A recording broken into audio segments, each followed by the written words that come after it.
সব বাংলা দেখা শেষ। স্মার্ট বাংলাদেশ দেখেছি, ডিজিটাল বাংলাদেশ দেখেছি। জুলাই আগস্টের আন্দোলন সংগ্রামের দ্বারা 5 আগস্টে নতুন করে যে স্বাধীনতা অর্জন করেছি, সেই স্বাধীনতার মাধ্যমে এই দেশকে ইসলামের বাংলাদেশ করতে চাই। সর্বপ্রথম আমরা কারা, আমাদের পরিচয়টা আগে জানা দরকার। আমরা একটা সংগঠনের অন্তর্ভুক্ত। এই সংগঠনটার নাম হলো আহলে সুন্নাত ওয়াল জামাত হানাফি দেওবন্দি। আপনারা যদি আমার সাথে কিছু মাথা লাড়া না দেন, আমাদের সংগঠনের নাম আহলে সুন্নাত ওয়াল জামাত হানাফি দেওবন্দি। মনে থাকবে? হ্যাঁ, আহলে সুন্নাত ওয়াল জামাত হানাফি দেওবন্দি। আহলে সুন্নাত আমরা মুহাম্মদুর রাসূলুল্লাহ সাল্লাল্লাহু আলাইহি ওয়াসাল্লামের অনুসারী এবং তার তরিকা অনুযায়ী চলি। কি বলেন? যে আমাদের দৈনন্দিন কাজকর্ম, রাত্রদিন 24 ঘন্টার যাবতীয় সব কিছু আল্লাহর নবীর তরিকা অনুযায়ী। আমাদের 3.5 হাত বডি, আমি সারাদিন 24 ঘন্টার চলাফেরা সব কিছু হবে রাসূল সাল্লাল্লাহু আলাইহি ওয়াসাল্লামের তরিকা অনুযায়ী, রাসূলের সুন্নাত মোতাবেক। কি বলেন? আমি যখন হাঁটতে যাব তখন কার তরিকায় হাঁটবো? যে আমি হাঁটবো রাস্তা দিয়া, এই সিস্টেম আমাকে কে দিয়েছেন? মুহাম্মদুর রাসূলুল্লাহ সাল্লাল্লাহু আলাইহি ওয়াসাল্লাম। আমি যখন কারোর সাথে কথা বলবো, কথা বলার দম কি হবে, এই সিস্টেম দিয়েছেন আমার নবী।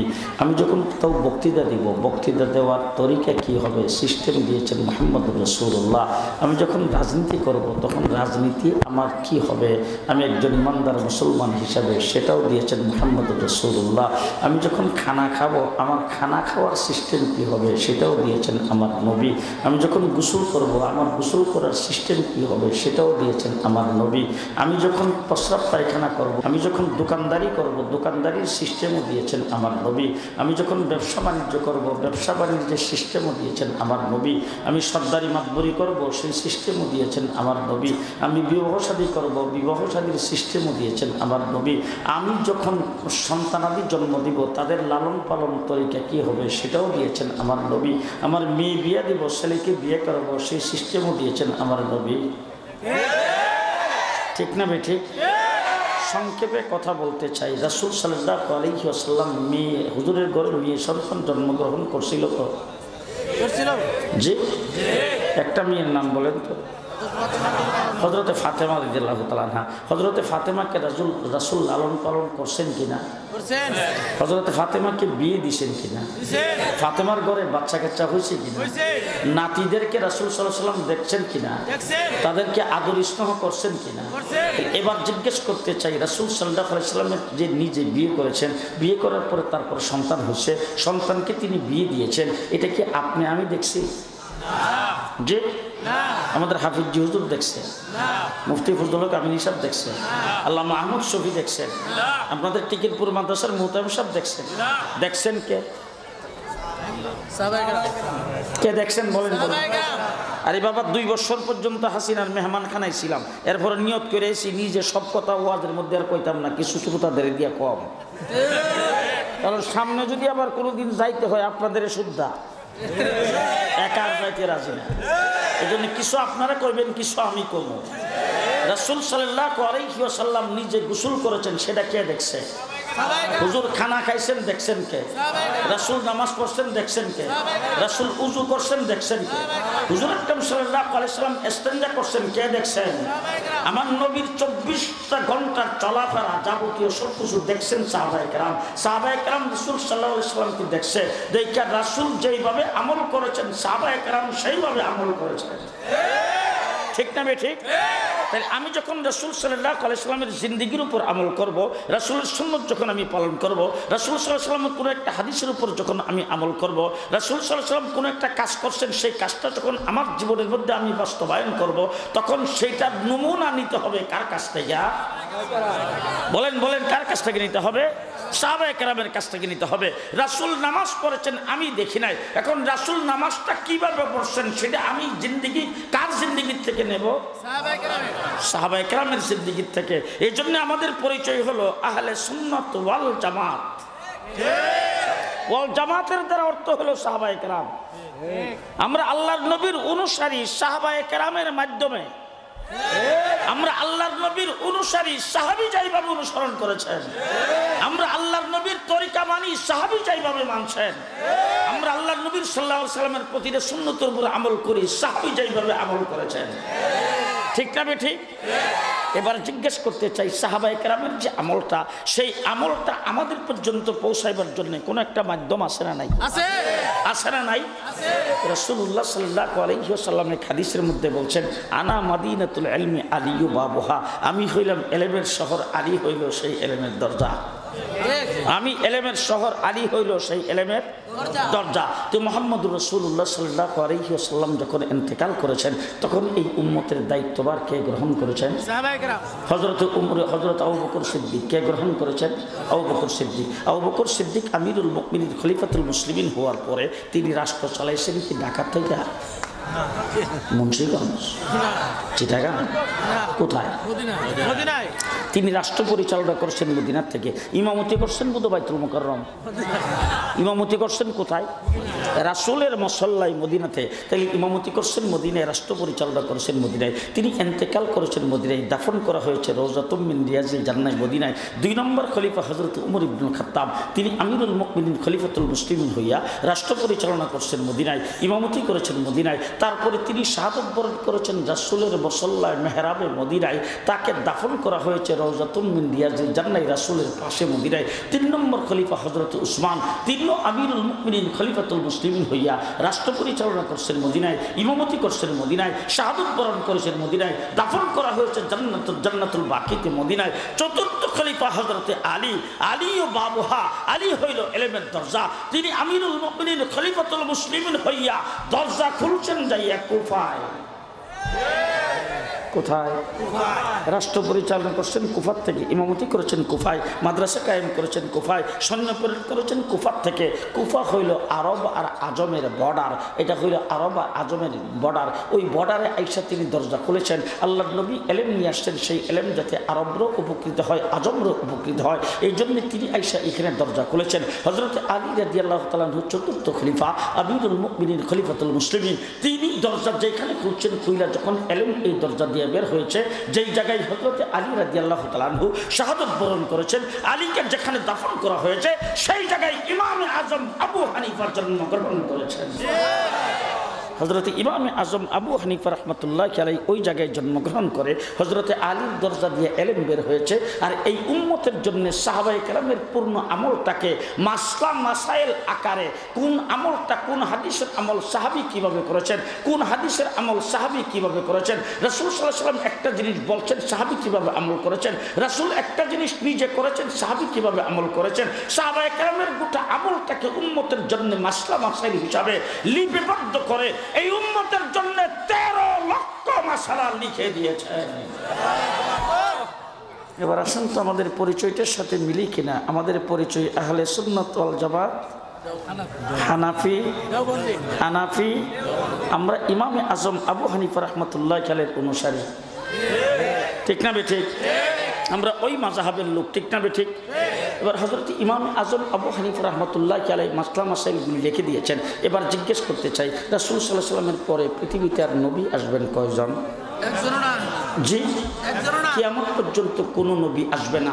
আজকের থেকে 1400 বছর আগে আল্লাহ পাক আল্লাহর হাবিবের মাধ্যমে যেই দিন আমাদের জন্য দিয়া আল্লাহ কমপ্লিট ঘোষণা করেছেন, এই দিন কিয়ামত পর্যন্ত থাকবে,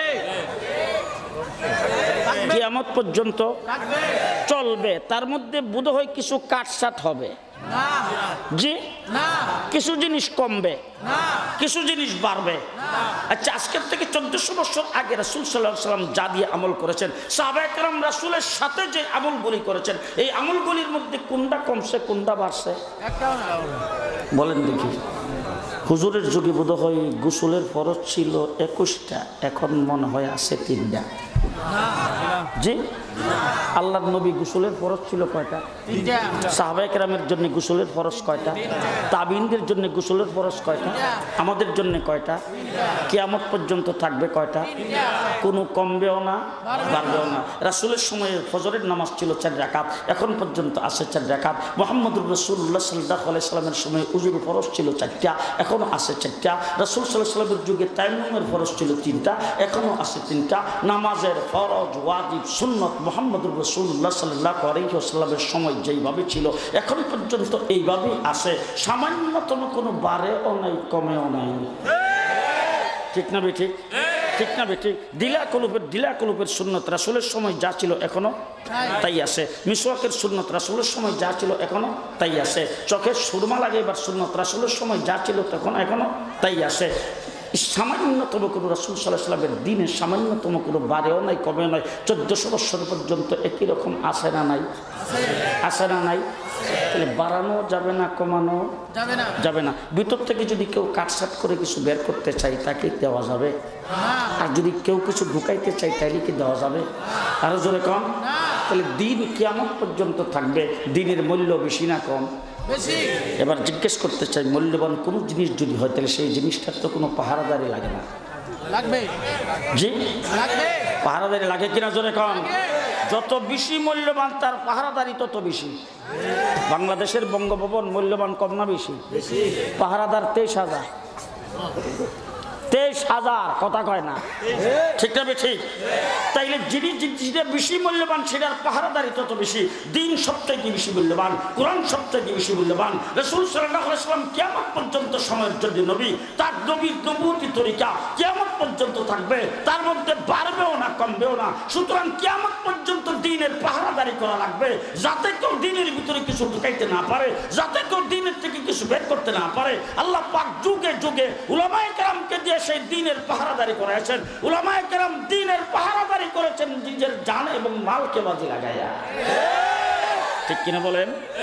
সাহাবায়ে কেরামের পরে ইমামে আজম আবু হানিফা রাহমাতুল্লাহি আলাইহি তাবিঈনদের মধ্যে জন্মগ্রহণ করেছেন, দিনের পাহারাদারি করেছেন, জেলখানার ভিতরে ইন্তেকাল হয়েছে। ঠিক না ঠিক? ইমাম আহমদ ইবনে হাম্বল দিনের পাহারাদার, তাকে প্রত্যেক দিন দৈনিক 80টা করে দুর্রা মারা হতো। হযরত ইমাম মালিক রাদিয়াল্লাহু তাআলা আনহু রাহমাতুল্লাহি আলাইহি তিনিও দিনের পাহারাদার, তাকে পিটাইতে তার হাতগুলি ভেঙে দেওয়া হয়েছে। আমার ভাইরা তেমনি করে এক একজনের পর এক একজন আসছে, দিনের পাহারাদারি করেছেন। হযরত শাহ ওলিউল্লাহ মুহাদ্দিস দেহলভী রাহমাতুল্লাহি আলাইহি দিনের পাহারাদারি করতে যায় তাদের হাতগুলো কাটা গেছে। তার সুযোগ্য সন্তান শাহ আব্দুল আজিজ মুহাদ্দিস দেহলভী রাহমাতুল্লাহি আলাইহি দিনের পাহারাদারি করতে যায় ইংরেজের বিরুদ্ধে জিহাদের ফতোয়া দিয়েছেন। তার শাগরিদ শাইখ আব্দুল গুনি শাইখ ইসহাক রাহমাতুল্লাহি আলাইহি তিনিও দিনের পাহারাদারি করতে যাইয়া ইংরেজের বিরুদ্ধে যুদ্ধ জিহাদ করেছেন। তার শাগরিদ শাইখ আব্দুল গুনি তিনিও দিনের পাহারাদারি করতে যাইয়া ইংরেজের বিরুদ্ধে যুদ্ধ জিহাদ করে এই দেশের মধ্যে দ্বীন ইসলামকে, নবুয়তি ইলমকে প্রতিষ্ঠিত করেছেন। তার সুযোগ্য শাগরিদ হুজ্জাতুল ইসলাম কাসিম নানুতুবি রাহমাতুল্লাহি আলাইহি দিনের পাহারাদারি করতে যাইয়া শামিলির যুদ্ধে তিনি প্রধান সেনাপতি ছিলেন, দেওবন্দ দারুল উলুম মাদ্রাসা প্রতিষ্ঠা করেছেন। তার শাগরিদ হযরত মাহমুদ রাসূল দেওবন্দি রাহমাতুল্লাহি আলাইহি রেশমি রুমাল আন্দোলন করেছেন ইংরেজের বিরুদ্ধে, জিহাদের ফতোয়া দিয়েছেন। ইংরেজের বিরুদ্ধে জিহাদের ফতোয়া দিতে যাইয়া মালটার জেলখানার ভিতরে 4 বছর পর্যন্ত জেলে ছিলেন। প্রত্যেক দিন জেলখানার রুম থেকে ওনাকে বের করে নেওয়া হতো আর লোহার শিক গরম করে ওনার কোমরের মধ্যে আর পিঠের মধ্যে লাগানো হতো। ইন্তেকালের পরে যখন লাশ দোয়াইতে নিছে তখন দেখে যে তার শেখের পিঠের মধ্যে চামড়াও নাই, গোশতও নাই। তার শাগরিদ হযরত হুসাইন আহমদ মাদানী রাহমাতুল্লাহি আলাইহি, আশরাফ আলী তানভী রাহমাতুল্লাহি আলাইহি, আনোয়ার শাহ কাশ্মীরি রাহমাতুল্লাহি আলাইহি, হযরত মাহমুদুল হাসান দেওবন্দি রাহমাতুল্লাহি আলাইহি শাগরিদ উবাইদুল্লাহ সিন্ধি, তার শাগরিদ হলেন হযরত মাওলানা মুফতি কাফায়েতুল্লাহ, তার শাগরিদ হলেন হযরত মাওলানা ইলিয়াস রাহমাতুল্লাহি আলাইহি। এক একজন দ্বীনের এরকমভাবে এক একটা কাজকর্ম করেছেন, যে কাজগুলি এমন কিছু শাগরিদ হযরত মাহমুদুল হাসান দেওবন্দি তৈরি করেছেন। কিয়ামত পর্যন্ত আমরা যারা ওয়াজ করি তাদের নাম নিয়ে ওয়াজ করতে হবে। কিয়ামত পর্যন্ত যারা হাদিস পড়ায় মুহাদ্দিসিনে কেরাম, তাদের নাম নিয়ে হাদিস পড়াইতে হবে। কিয়ামত পর্যন্ত তাদের নাম নিয়ে মুফাসসিরিনগণ তাফসীর করতে হবে। কিয়ামত পর্যন্ত দিন তাদের নামের উপর জিন্দা থাকবে। ঠিক কিনা বলেন, ঠিক কিনা বলেন? হযরত মাহমুদুল হাসান দেওবন্দি রহমতুল্লাহ আলাইহির শাগিদ হযরত মাওলানা ইলিয়াস রহমতুল্লাহ আলাইহি, উনি তাবলিগ জামাতের যে সিস্টেম চালু করেছেন, আমেরিকা রিপোর্ট দিয়েছে তাদের দাওয়াতে 33 কোটি মুসলমান, 33 কোটি বিদুরবী ইসলাম কবুল করেছে। এক গাট্টিওয়ালার তাবলিগ জামাতের সিস্টেম হযরত মাওলানা ইলিয়াস রহমতুল্লাহ আলাইহি, হযরত মাহমুদুল হাসান দেওবন্দির ছাত্র, ওখান থেকে আমার ভাইরা দিনের পাহারাদারি আর দিনকে টিকিয়ে রাখার জন্য, দিনের ভিতরে কেউ যাতে কিছু ঢুকাইতে না পারে, দিন থেকে কেউ যাতে কিছু বের করতে না পারে, সেইগুলি উলামায়ে কেরাম করে আসছেন।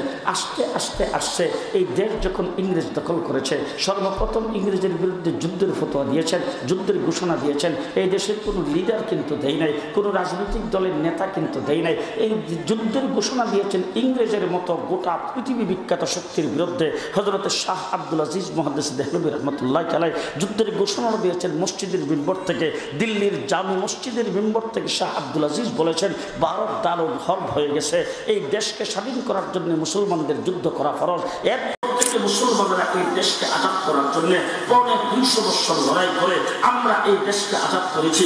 আমাদের লাঠি ডান্ডার বাড়িকে ইংরেজ যখন এই দেশ থেকে বিতাড়িত হবে, তখন এই দেশটাকে 2 ভাগে ভাগ করে দেশটাকে স্বাধীন করে দিয়ে যাবেন। একটা হবে হিন্দুস্তান, আরেকটা হবে পাকিস্তান। এবার আমি শেষ কথা আপনাদের সঙ্গে বলতে চাই, কলিকাতার ভাষাও বাংলা, আমাদের ভাষাও বাংলা, আসামের ভাষাও বাংলা, আমাদের ভাষাও বাংলা, ত্রিপুরার ভাষাও বাংলা, আগরতলার ভাষাও বাংলা, আমাদের ভাষাও বাংলা। এই আগরতলা হল হিন্দুস্তানের অংশ, মধ্যখান দিয়ে আমরা পাকিস্তানের অংশ কেন বললাম?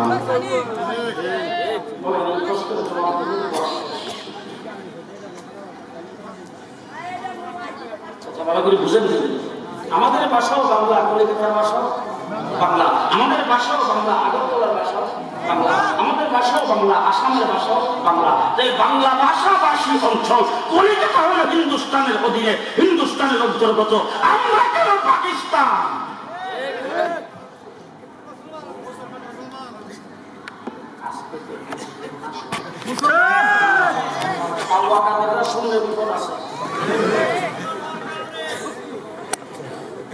কি জন্য আমরা পাকিস্তানের অংশ হলাম? জি, আরো জোরে, আরো জোরে, আরো জোরে। আজকে আমার বাংলাদেশকে যারা স্বাধীনতার পক্ষ শক্তি বলে দাবি করে, আমাদেরকে যারা রাজাকার মনে করে, তাদেরকে পরিষ্কার ভাষায় বলতে চাই, দেশটা যদি পাকিস্তানের অংশ না হতো, আমরা যদি মুসলিম অধ্যুষিত হিসাবে পূর্ব পাকিস্তান না হতাম, 9 মাস যুদ্ধ করে স্বাধীন করা যেত না। তার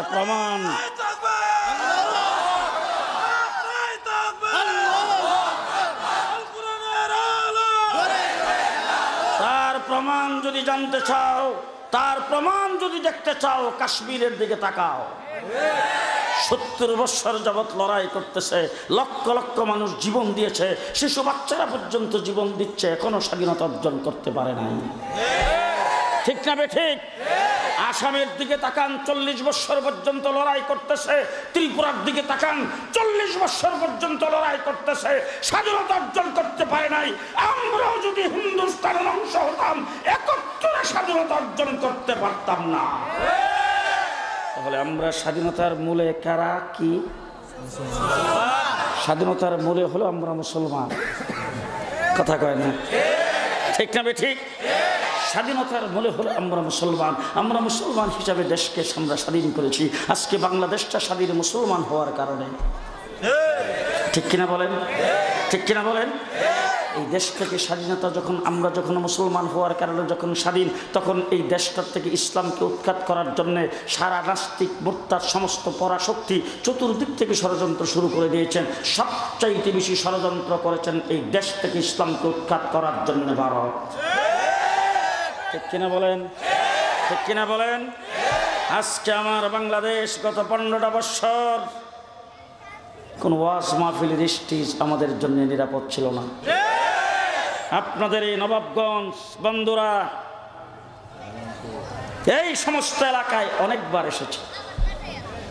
আইসা যখন স্টেজে দাঁড়াইতাম, তখন দেখতাম আপনাদের চেহারার দিকে তাকাইলে একটা আতঙ্ক আতঙ্ক ভাব। আমি এখানে স্টেজে দাঁড়াইছি, দাঁড়াইবার পরে তারপরে বলেছেন, হুজুর অনেক কষ্ট ক্লেশ করে অনুমতি নিয়েছি। হুজুর একটু সাবধানে কথা বললেন। 15 বছর পর্যন্ত কোন মসজিদের ইমামের মেহরাব নিরাপদ ছিল না, কোন মসজিদের খতিবের মিম্বর নিরাপদ ছিল না, কোন আলেম উলামায়ে কেরামের স্টেজ নিরাপদ ছিল না। বাংলাদেশকে একটি জেলখানায় পরিণত করে দিয়েছিল। 1.5 মাস রিমান্ডে ছিলাম, 1.5 মাস ডিবি অফিসে। রাত্র দিন 24 ঘন্টা যে কি নির্যাতন করেছেন সেটা আপনাদের সামনে এখন বলা যাবে না। 24 ঘন্টা 7টা টিম আমাকে জিজ্ঞাসাবাদ করত। রাত্রে 12টা, 1টা, 2টা, 3টা ডাইকা তারপরে নিয়ে তারা খাড়া করে রাখত। দৈনিক অন্তত 50 বার আমাকে একটা গালি দিত, তুই পাকিস্তানি রাজাকার। আমাদের আকাবির দিন বুজুর্গানে দিনের নাম নিয়ে নিয়ে গালিগালাজ করেছেন, তারা পাকিস্তানি রাজাকার, তারা পাকিস্তানি রাজাকার। আজকে বলতে চাই, আমরা পাকিস্তানি রাজাকার নই। একদিনের জন্য পাকিস্তান যাই নাই, পাকিস্তানের কোন শিলসাপুর আমাদের পাসপোর্টে নাই। আমরা পাকিস্তানি রাজাকার নই। কিন্তু তোমরা যে বক্তৃতায় বলতা পালাবো না, তোমরা এখন গেলা কোথায়? তোমরা কোথায় গিয়েছ? আজকে পরিষ্কার ভাষায় বলছি, এদেশের কোন আলেম উলামায়ে কেরাম পাকিস্তানি রাজাকার নয়। আলেম উলামায়ে কেরামের সাথে পাকিস্তানের সাথে তাদের এমন কোন আঘাত নাই যে দেশটাকে আবার পাকিস্তান বানাবে। পরিষ্কার ভাষায় বলছি, আমার বাংলাদেশ আমার কাছে ঈমানের দাবি হিসেবে আমরা দেশকে ভালোবাসি। পরিষ্কার ভাষায় বলতে চাই, দেশের দিকে চোখ তুলে কেউ তাকাবে, চোখ ফুলে ফেলা হবে। দেশের স্বাধীনতার জন্য যুদ্ধ প্রয়োজন আমরা। কিন্তু আজকে তোমরা যারা আমাদেরকে পাকিস্তানি রাজাকার বলে গালি দিয়েছ, তোমাদের কাছকে পরিষ্কার ভাষায় বলবো, তোমরা সবাই ইন্ডিয়ান রাজাকার, ইন্ডিয়ান রাজাকার।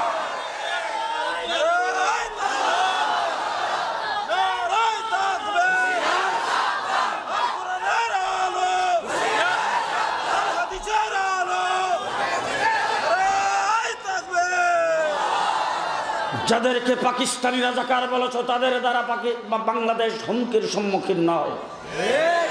আমরা দেশের ভালোবাসার সবসময় নিদর্শন দেখে এসেছি। আরাকানের মুসলমান যখন আমাদের দেশে প্রবেশ করে, তোমরা কি করেছ? এদেশের উলামায়ে কেরাম সর্বপ্রথম তাদের খাদ্যের ব্যবস্থা করেছেন। এদেশের উলামায়ে কেরাম সর্বপ্রথম তাদের জন্য ঘর বানিয়ে দিয়েছেন। শুধু তাই না, আমরা চিন্তা করেছি তারা আরাকানের মুসলমান, মুসলমান হিসাবেই তাদেরকে ওই দেশ থেকে তাড়ানো হচ্ছে, তাদের বিরামানিত্ব থেকে উচ্ছেদ করা হচ্ছে।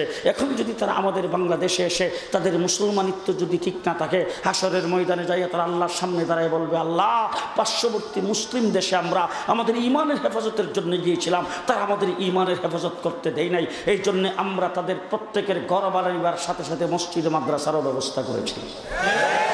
ঠিক কিনা বলেন? দেশকে ভালোবাসার অংশ হিসাবে আমরা সবসময় সেই নিদর্শন দেখেছি। কিন্তু তোমরা দেশের লুণ্ঠন করেছ। আজকে তোমাদের একজন নেতাকে গ্রেফতার করতে যায়, লিফটের গর্তের ভিতরে পাওয়া যায় 400 কোটি। তোমাদের নেতারা যখন বর্ডার পাস হয়ে যায় তখন ব্যাগের ভিতরে 70 লাখ। আজ পর্যন্ত কোনো একজন আলেম উন্নয়নের নামে রোডের বদলতে ভাস দিছে? কোনো একজন আলেম 5টি টাকা বাংলাদেশ থেকে পাচার করে বিদেশে বাড়ি করছে? দেখাইতে পারবেন কেউ? 54 বছর পর্যন্ত রাষ্ট্র তোমরাই চালাইছ। এদেশের কোনো আলেম উলামায়ে কেরাম দেশের প্রেসিডেন্ট হয় নাই, প্রধানমন্ত্রী হয় নাই। তোমাদের যখন আওয়ামী লীগ ক্ষমতায় যায় তখন তোমরা বিএনপিকে বলো ডাকাত, বিএনপি ক্ষমতায় গেলে তোমরা আওয়ামী লীগকে বলো চোর। আর এরশাদ সাহেব ক্ষমতায় হিসাব বিএনপি আর আওয়ামী লীগ দুটোরে বলছে চোর আর ডাকাত। তোমরা একজন আরেকজনকে চোর আর ডাকাত বলেছ, আমরা কাউকে চোর আর ডাকাত বলি না। তার কারণ হলো আমরা তোমাদের চেয়ারে বসি নাই, তোমরা চুরি করছো না করছো এটা দেখি কেমনে। তোমরা একজনের আরেকজনে দেখছো, তোমরা একজন আরেকজনকে চোর আর ডাকাত বলেছ। তাহলে 54 বছর পর্যন্ত রাষ্ট্র তোমরা পরিচালনা করেছ। চুরি ডাকাতি যা করার তোমরা করেছ। বেগমপাড়ায় বাড়ি তোমরা করেছ। বিদেশের বাইরে সুইস ব্যাংকে টাকা তোমরা রেখেছ। বিদেশের টাকা চালান তোমরা করেছ। এক দল ক্ষমতায় আইসা তারপরে স্লোগান দেয়, বিদেশে যত টাকা চালান করা হয়েছে সবগুলো ফিরে আনার জন্য তারা চেষ্টা করতেছেন। সেই চেষ্টা বর্তমান অন্তর্বর্তীকালীন সরকার করতেছে। পরিষ্কার ভাষায় বলতে চাই, আমরা এই দেশ প্রেম, দেশ দেশপ্রেম জীবন আমাদের ভিতরে আসে, আমরা ইসলামের জীবন হেফাজত করি, দেশের হেফাজত করি। ঠিক কিনা বলেন? আমি জিজ্ঞেস করতে চাই, উলামায়ে কেরাম এখানে আছে, শাইখুল হাদিস এখানে আছে, আচ্ছা বলেন তো দেখি, আমাদের কি কোটার দরকার? জি না। আমরা কি কোনোখানে চাকরি নিতে যাই? আমাদের আল্লামা আহমদ শফি রহমতুল্লাহ আলাইহি কওমি মাদ্রাসা সনদের স্বীকৃতি যখন নেন, তখন তিনি প্রধানমন্ত্রীর সামনে বৈশা পরিষ্কার ভাষায় বলছেন, প্রধানমন্ত্রী আপনার কাছে আমরা কোনো লোকজন চাই না, আপনার কাছে আমরা কোনো অফিস চাই না, আপনার কাছে আমরা কোনো জায়গা চাই না, আপনার কাছে আমরা কোনো টাকা পয়সা বরাদ্দ চাই না, আপনার কাছে আমরা কোনো বাজেট চাই না, শুধুমাত্র চাই আমাদের অধিকার। সুতরাং আমরা লেখাপড়া কষ্ট করে লেখাপড়া করব, দাওরায়ে হাদিস পাশ করব, তোমাদের সংবিধানে লেখা আমরা শিক্ষিত না, আমরা শুধু শিক্ষিতের খাতায় নামটা আমাদের উঠাই, আমাদের অধিকার, সেই অধিকার আমরা চাই, আমরা সনদের স্বীকৃতি নিয়েছি। সুতরাং আমরা চাকরির জন্য কোথাও যাই না। স্কুল কলেজের ছাত্রদের জন্য চাকরির কোঠার দরকার। তারা কোঠার বিরুদ্ধে, বৈষম্যের বিরুদ্ধে তারা যখন আন্দোলন শুরু করে দিয়েছে, যখন লেডি প্রধানমন্ত্রী আর জালেম সরকার যখন তাদের বুকের উপর গুলি চালানো শুরু করে দিয়েছেন, আমার কওমি মাদ্রাসা ছাত্র শিক্ষক একজন ঘরে বসে থাকে নাই, রাস্তায় নেমে আসছে। তাদের সাথে তাদের কাঁধে কাঁধ মিলিয়ে আমরাও 84 জন জীবন দিয়েছি। সুতরাং সত্যিকারের দেশপ্রেমিক আমরা, ঠিক না ঠিক? এক কথাই বলতে চাই, আমাদের পরিচয় হলো আহলে সুন্নাত ওয়াল জামাত, হানাফি, দেওবন্দি। আমরা হানফি মাযহাবের অনুসারী, সাহাবায়ে কেরামের নমুনার অনুসারী, আল্লাহ নবীর সুন্নতের অনুসারী। এই সুন্নতকে পাহারা দেওয়ার জন্যে, সাহাবায়ে কেরামের জিন্দেগির নমুনাকে পাহারা দেওয়ার জন্যে আহলে সুন্নাতুল জামাত হিসাবে আমরা দেশের পাহারাদার, আমরা দ্বীন ইসলামের পাহারাদার। সুন্নতের গড়বড় কেউ করতে পারবে না, সুন্নতকে কেউ অবহেলা করতে পারবে না, সুন্নত থেকে কেউ কাটসাট করে কিছু বের করতে পারবে না। সেই পাহারাদারি আমরা আজীবন করে আসছি। বর্তমান পৃথিবীতে আসমানের নিচে জমিনের উপরে দ্বীন ইসলামের 1 নম্বর পাহারাদার হলো উলামায়ে দেওবন্দের জামাত। আমরা দ্বীন ইসলামের পাহারাদারি করে আসছি, ঠিক না বে ঠিক? ঠিক না বে ঠিক? দৃষ্টান্ত স্বরূপ বলতে চাই, উলামায়ে কেরাম এখানে আছে, আপনারা আমার সাথে সাক্ষ্য দিবেন। যখন আইয়ুব খান পূর্ব পাকিস্তান ছিলাম, আইয়ুব খান যখন ফ্যামিলি প্ল্যানিং আইন জারি করেছেন, তখন আমরা পাহারাদারি করেছি। আল্লামা শামসুল হক ফরিদপুরি রহমতুল্লাহ আলাইহির নেতৃত্বে বাংলাদেশ যখন 71 স্বাধীন হলো, রাজনৈতিকভাবে, রাষ্ট্রীয়ভাবে এই দেশ থেকে ইসলামকে মুছে ফেলার ষড়যন্ত্র যখন শুরু হয়েছে, হযরত হাফিজ হুজুর রহমতুল্লাহ আলাইহি পেপার পর্যন্ত পড়া, যিনি যার দরবারে নিষিদ্ধ ছিল, পছন্দ করতেন না, তিনি খানকার থেকে বের হয়ে আমরা তার নেতৃত্বে রাজনৈতিকভাবে এই দেশ থেকে ইসলামকে উৎখাত করার ষড়যন্ত্র আমরা পাহারাদারি করেছি। তারপরে যখন হাইকোর্ট থেকে 2 জন বিচারপতি ফতোয়ার বিরুদ্ধে রায় দিল, মুফতি ফজলুল হক আমিনের নেতৃত্বে আমরা দ্বীনের পাহারাদারি করেছি। তসলিমা নাসরিন বলছেন কোরআন পরিবর্তন করতে হবে, বাংলাদেশের বর্ডারটাকে উড়াইয়ে দিতে হবে। আমরা বাইতুল মুকাররমের খতিব উবাইদুল হকের নেতৃত্বে আমরা তখন পাহারাদারি করেছি। শিখা চিরন্তন জেলে এদেশের মানুষকে যখন মুশরিক বানাইতে চেয়েছে, শাইখুল হাদিসের নেতৃত্বে আমরা তখন পাহারাদারি করেছি। শাহবাগে নাস্তিকার মুর্তাদেরা যুদ্ধাপরাধীদের বিচারের দাবিতে সেখানে আল্লাহ এবং আল্লাহ রাসূলকে যখন গালিগালাজ শুরু করেছেন, আল্লামা আহমদ শফির নেতৃত্বে শাপলা চত্বরে 1 সাগর রক্ত দিয়ে আমরা তার পাহারাদারি করেছি। আর যখন পদ্মা ব্রিজ হয়েছে, যখন হয়েছে এক্সপ্রেস ওয়ে, যখন হয়েছে, সেই রাস্তার মাথায় যাত্রাবাড়িতে বাবার মূর্তি স্থাপন করে বাংলাদেশকে মূর্তির রাজত্বে পরিণত করতে চেয়েছে জুনায়েদ বাবনগরীর নেতৃত্বে আমরাই তার পাহারাদারি করেছি। আমরা দ্বীন ইসলামের পাহারাদার। আস্তে করে আস্তে আস্তে, আমরা দ্বীন ইসলামের পাহারাদার, দ্বীন ইসলামের পাহারাদার। তবে শেষ কথা আপনাদেরকে বলে যাচ্ছি, ভালো করে মনে রেখেন, জানি না কতদিন দুনিয়াতে বেঁচে থাকবো। 53, 43, 44 বছর এই ময়দানে আছে। হযরত হাফিজ হুজুর রহমাতুল্লাহ আলাইহির সাথে দীর্ঘ 7 বছর ছিলাম, দীর্ঘ 7 বছর। হাফিজ হুজুরের সাথে দীর্ঘ 7 বছর সারা বাংলাদেশের এমন কোনো ডিস্ট্রিক্ট নেই হুজুরের সাথে যাই নাই। শাইখুল হাদিস আল্লামা আজিজুল হক, মুফতি ফজলুল হক আমিনী রহমতুল্লাহ আলাইহি, মৌলানা মুহিউদ্দিন খান, ওনাদের সাথে দীর্ঘ 33 বছর মাঠে ময়দানে ছিলাম। আল্লামা আহমদ শফি আমার শেখ অমর শেখ, জুনায়েদ বাবনগরী আমার শেখ অমর শেখ, তাদের সাথে আন্দোলনের সংগ্রামে ছিলাম। মুফতি ফজলুল হক আমিনী, শাইখুল হাদিস আল্লামা আজিজুল হক সবার সাথে জেলের ভিতরেও ছিলাম, জেলের বাহিরেও ছিলাম। আজকে ওই সমস্ত বুজুর্গানে দিন দুনিয়ার থেকে চলে গেছেন। তবে বাংলাদেশের 54 বৎসর, কয় বৎসর দেশ স্বাধীন হওয়ার পরে দেশটা হলো সনাতন। কি বলবো? সনাতন 1914 সালে একজনের দুইবার স্বাধীন হয়েছে। রাস্তার কিনারে কুসুম দুগা একটাও রাখেনি। তারপরে আসলো সবুজ বাংলা, কিছুদিন পরে আসলো নতুন বাংলা।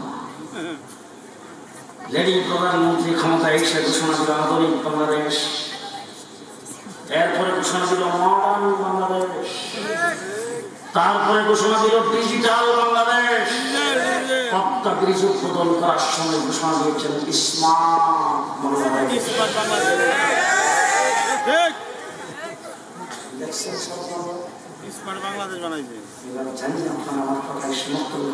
যদি সমর্থন করেন তারা 2 হাত উঁচু করে সমর্থন করবেন। সব বাংলা দেখা শেষ। স্মার্ট বাংলাদেশ দেখেছি, ডিজিটাল বাংলাদেশ দেখেছি। জুলাই আগস্টের আন্দোলন সংগ্রামের দ্বারা 5 আগস্টে নতুন করে যে স্বাধীনতা অর্জন করেছি, সেই স্বাধীনতার মাধ্যমে এই দেশকে ইসলামের বাংলাদেশ করতে চাই।